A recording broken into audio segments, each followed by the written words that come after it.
नमस्कार दोस्तों, मैं भूपेंद्र मिश्रा स्वागत करता हूँ का हमारे यूट्यूब चैनल में। दोस्तों, आज का ये जो वीडियो है ये 3 टॉपिक्स पर है। सबसे पहले हम लोग जो छत्तीसगढ़ का जो राज्य पात्रता परीक्षा हुआ 21 जुलाई को, उसमें एक बहुत ब्लंडर मिस्टेक कर दिया है अपना सीजी व्यापम, उसके ऊपर चर्चा करेंगे। उसके बाद आएंगे हम सभी, हमारा जो सेकंड टॉपिक रहेगा वो रहेगा कि जो छत्तीसगढ़ में शिक्षक भर्ती को लेकर के जो आंदोलन किया गया उसका क्या आउटपुट निकला। और तीसरा, उसी से ही आउटपुट से रिलेटेड है, विधानसभा में जो हमारे छत्तीसगढ़ के मुख्यमंत्री जी ने कहा युक्ति युक्तकरण, उस चीज़ों को हम अगर समझेंगे अच्छे से तो हमको समझ में आएगा कि कैसे इससे नेताओं को फ़ायदा हो सकता है। और देखो, जो शिक्षक हैं उनको फ़ायदा होगा, नुकसान होगा, ये पूरा कुछ एक लेटर वेटर भी है मेरे पास, वो सारा चीज़ दिखाऊंगा। लेकिन इतना समझना कि इससे शिक्षक भर्ती जो लोग उम्मीद लगा के बैठे होंगे कि छत्तीसगढ़ में शिक्षक भर्ती बहुत जल्दी से आएगा, वो नहीं आएगा। वीडियो को अच्छे समझना, समझ में आएगा पूरा का पूरा चीज़ें। चलिए स्टार्ट करते हैं आज का वीडियो। सबसे पहला चीज़, जो छत्तीसगढ़ में सेट का एग्ज़ाम हुआ उसमें 5 ऐसे प्रश्न थे जो क्या थे, इंग्लिश में बस आए थे, वो हिंदी में नहीं आए थे। आपको मेरे पास सी सेट है, सी सेट का 16, 17, 18, 19 और 20 5 प्रश्न। ये जो है ये सिर्फ और सिर्फ किस में आए हुए थे। जैसे 16वें नंबर का प्रश्न है, select the most appropriate option based on the given observation. ठीक है, तो ये सारा चीज़ है। 17वें नंबर का भी आप सही प्रश्न देख सकते हो। तो 16, 17, जो 18, 19 और जो 20 है, ठीक है, वो क्या था, सिर्फ और सिर्फ इंग्लिश में आया था, हिंदी में नहीं आया था। जबकि हमारे छत्तीसगढ़ में जो भी पेपर होता है वो हिंदी इंग्लिश दोनों में होता है। तो जो समझो हिंदी बैकग्राउंड से होगा उसको एक भारी नुकसान है। उन लोगों को जिनको थोड़ा बहुत इंग्लिश आता होगा तो उनके लिए तो चलो ठीक ही है। तो ये इस कारण से जो हमारा सीजी सेट का एग्ज़ाम है वो फंस रहा है। और बहुत सारे लोग, पत्रिका में आप सभी देख सकते हो, छपा भी है कि व्यापम बोले इस गलती के कारण हम क्या करेंगे, कोर्ट जाएंगे। कोर्ट इन द सेंस कि हमारे छत्तीसगढ़ का हाई कोर्ट। सेट एग्जाम में कुछ और भी सुनने को आ रहा है, जैसा कि हम सभी ने टीटी एग्जाम में देखा था, सेंटर्स में कुछ कुछ गड़बड़ियाँ हुई थी, वैसे ही कुछ कुछ गड़बड़ियाँ मेरे पास अभी भी आ रही है, लेकिन विथ प्रूफ नहीं है, अभी उसमें ज़्यादा कुछ हुआ नहीं है, तो अभी हम उसके ऊपर चर्चा नहीं करेंगे। लेकिन कुछ कुछ सेंटर्स में कुछ गलत एक्टिविटीज़ हुआ है, और खास करके वो कांकेर जिले में ही हुआ है जो सुनने में आ रहा है। ठीक है, चलिए अगला टॉपिक हम चलते हैं। छत्तीसगढ़ में 2 दिनों तक जो अलग अलग संघ वालों ने शिक्षक भर्ती को निकालने के लिए आंदोलन किया, उसका क्या आउटपुट रहा। देखिए, सबसे पहले जितने लोग भी आंदोलन में गए थे उन सभी के जज्बों को सलाम है मेरा। आप लोगों ने बहुत अच्छा काम किया है कि कम से कम छत्तीसगढ़ सरकार का ध्यान अपनी ओर आकर्षित किया और कोशिश किया कि हाँ, हमारे छत्तीसगढ़ में क्या है, वैकेंसी तो आए, समझिएगा। तो आप कुछ लोगों ने मुंडन कराया अपना, मैं देख रहा था वो सारे वीडियो क्लिप्स। मैं उस समय तुरंत वीडियो नहीं बना पाया अपनी कुछ व्यस्तता के कारण, लेकिन ये है कि बहुत सारे लोगों ने बहुत हद तक कोशिश किया है। लेकिन इतना समझो कि आप सभी का जो कोशिश है वो एक प्रकार का बेकार ही गया। बेकार क्यों गया? विधानसभा का एक छोटा सा ही क्लिप, पूरा क्लिप नहीं बताऊंगा, अब उसके पहले वीडियो में बता चुका हूँ। विधानसभा में जब अजय चंद्राकर जी ने एक बात पूछा था, ठीक है, तो जो हमारे मुख्यमंत्री हैं विष्णु देसाई जी ने जो जवाब दिया था उसको अच्छे समझ लो। कम समय, छोटा प्रश्न, एकदम छोटा प्रश्न। युक्ति प्रकरण जारी है, 300 में मास्टर नहीं है और 5000 स्कूल में 1 है। तो ये भी जानकारी माननीय मुख्यमंत्री दे दें कि शहरी क्षेत्र के या प्रदेश में कितने ऐसे स्कूल हैं जिसमें सरप्लस टीचर है। अब इसकी जानकारी एग्जैक्ट अभी नहीं है, अलग से आपको दे देंगे। लेकिन अगर युक्तिकरण हो जाएगा तो बहुत हद तक ये जो शिक्षकों की कमी है ये ठीक हो जाएगा। ये 7,500 ये जानकारी 7,500।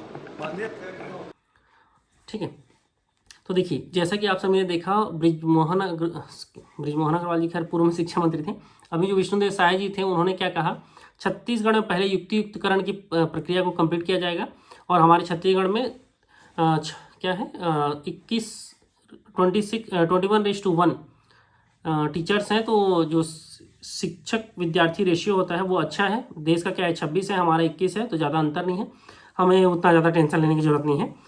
युक्तिकरण करेंगे तो उससे क्या है, जो शिक्षक भर्ती का जो समस्या है वो खत्म हो जाएगा और उसके बाद देखेंगे कितना भर्ती लाना है कितना नहीं लाना है करके। ये हमारे छत्तीसगढ़ के मुख्यमंत्री का बयान था। देखो अच्छे समझो, सबसे पहले हमको समझना पड़ेगा कि आखिर ये युक्तिकरण क्या होता है। मतलब क्या है, सरकार छांटेगी कि जैसे मान लो किसी स्कूल में 3 टीचर हैं, 3 टीचर का कहने का मतलब होता है 30:1 के हिसाब से टीचर होने चाहिए। मतलब अगर 3 टीचर हैं तो वहाँ कम से कम 90 स्टूडेंट होने चाहिए।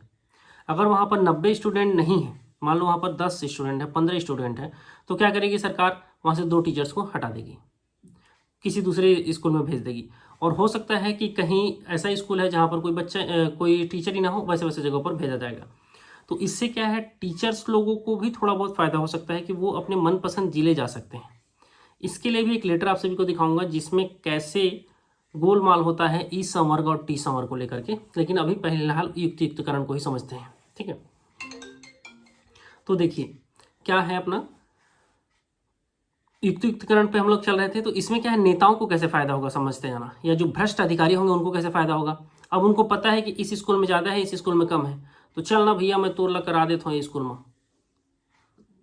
10,000 20,000 50,000 जितना दे दे पे, तो सामने वाला टीचर भी तैयार हो जाएगा कि चलो भैया हमको हमारे जगह से एक अच्छा जगह भेजा जा रहा है तो हम वहाँ चले जाएंगे। तो इसमें क्या है, एक प्रकार से गवर्नमेंट को अच्छा खासा फायदा भी हो सकता है, ट्रांसफ़र के नाम पर पैसे कमाने का एक सोर्स ऑफ इनकम यहाँ से दिख रहा है। ठीक है, ये हाई लेवल के लोग सोच सकते हैं इन सभी चीज़ों को। अब मैं ऐसे कंप्लीटली ब्लेम नहीं लगा रहा हूँ कि युक्तियुक्तकरण से पैसा ही कमाया जा सकता है, लेकिन पैसा कमाया जा सकता है इससे भी। अब नुकसान जो अभ्यर्थी थे उनको कैसे होगा समझिएगा। अगर हमारे मुख्यमंत्री जी ने ही विधानसभा में कहा था ना कि 55 स्कूलों में केवल 1 टीचर हैं और 610 स्कूलों में 1 भी टीचर नहीं है, तो अजय चंद्राकर जी ने पूछा था कि ये भी बता दो कि कहाँ पर सरप्लस टीचर है।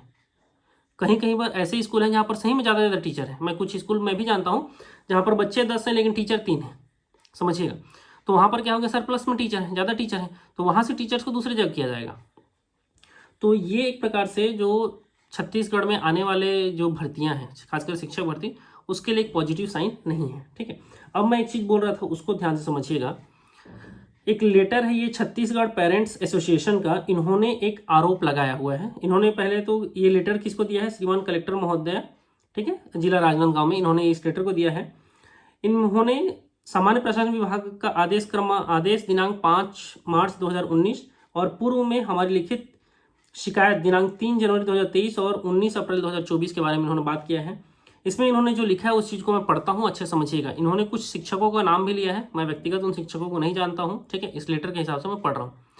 वो शिक्षक अपने ऊपर मत ब्लेम ले लेना कि इन्होंने हमारा नाम कैसे ले लिया करके। माननीय मुख्यमंत्री जी ने कल दिनांक 22 जुलाई 2024 को सदन में यह जानकारी दिया कि आदिवासी क्षेत्रों से शिक्षकों का शहरी क्षेत्रों में स्थानांतरण नहीं हो सकता। बावजूद इसके गैर संवैधानिक रीति से कई आदिवासी क्षेत्रों के शिक्षक अपने जिले में वर्षों से पदस्थ हैं और बाबूगिरी या अफसरगिरी कर रहे हैं, जैसे रश्मि सिंह और सतीश व्यवहारे, ये 2 लोगों का नाम है। देखो, कई सारे टीचर्स लोगों को मैं भी जानता हूँ कि वो उनको कहीं ना कहीं का वार्डन बना दिया जाता है। आप सभी जानोगे कि अभी देखते हो ना कि हॉस्टल वार्डन का फॉर्म आया हुआ है, एग्जाम होने वाला है, तो कई सारे जगहों पर टीचर लोग ही हॉस्टल वार्डन बने हुए हैं। तो एक प्रकार से हॉस्टल वार्डन के पद पर भी वो बैठे हुए हैं और वो पढ़ाने का काम नहीं करते हैं, यही सारा चीज़ों को करते हैं।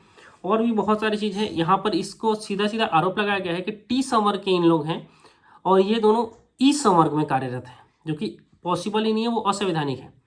लेकिन क्या है, हमारे संविधान में इतने सारे लूप होल हैं कि इसको तोड़ मरोड़ करके उन लोग इसका गंदा यूज़ करते हैं।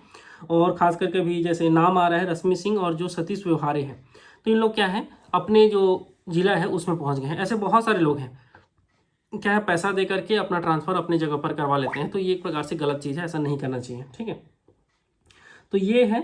बाकी वीडियो थोड़ा और लंबा हो जाता है, इसलिए वीडियो को यहीं पर शॉर्ट में वो करता हूँ। समझिएगा, जो सेट का एग्ज़ाम हुआ है उसमें लापरवाही हुआ है, गलती हुआ है व्यापम से। व्यापम को इसको कैसे दूर कर सकता है, बोनस अंक देगा या क्या करेगा, ये देखना पड़ेगा, नहीं तो हाईकोर्ट में जाने वाला है। व्यापम को तो अब तक एक लेटर जारी कर देना चाहिए कि हम इसके लिए फलाना चीज़ करने वाले हैं। व्यापम को एक्टिव हो जाना चाहिए, नहीं तो फोकट में कोर्ट में जाएगा और लंबा खींचा जाएगा। दूसरा चीज़, छत्तीसगढ़ के जो युवा जिन्होंने भर्ती के लेकर के आंदोलन किया, अब आपको अपना आंदोलन थोड़ा सा और तेज करना पड़ेगा। क्यों? क्योंकि जो मुख्यमंत्री जी को सुन करके हमको विधानसभा में लगा कि छत्तीसगढ़ में शिक्षक भर्ती फिलहाल नहीं आने वाली है।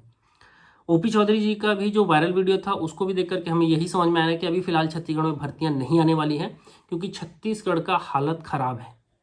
छत्तीसगढ़ के सरकार के पास पैसे नहीं हैं, पैसा चला गया है पूरा का पूरा महतारी बंधन योजना में। समझिएगा इन सभी चीज़ों को। तो छत्तीसगढ़ सरकार अपना पैसा भी बचाने का सोचेगी और साथ ही साथ पैसा कमाने का भी सोचेगी। पैसा 10 प्रकार से कमाया जा सकता है और पैसे को 1000 प्रकार से बचाया भी जा सकता है। तो सरकार दोनों में लग गई है, कैसे पैसे कमाए जाए और कैसे पैसे बचाए जाए, तभी छत्तीसगढ़ में कुछ तरक्की कर सकते हैं। फिलहाल इस वीडियो के माध्यम से आप सभी को ये बोल रहा हूँ कि अगर आप सभी को शिक्षक भर्ती कराना है तो और ज़्यादा मेहनत करना पड़ेगा और ज़्यादा एक्टिव होना पड़ेगा। और अगर छत्तीसगढ़ में कोई भी भर्ती कराना होगा तो भी आपको एक्टिव ही होना पड़ेगा। सिर्फ शिक्षक भर्ती की बात नहीं है, क्योंकि सीधा सीधा बोला जा रहा है कि अभी फिलहाल छत्तीसगढ़ में हम लोग कोई भर्ती नहीं लेंगे। बाकी आपका जो राय है नीचे कमेंट करके बताइएगा। वीडियो यहीं तक था। वीडियो को अंत तक देखने के लिए बहुत बहुत धन्यवाद। Thank you.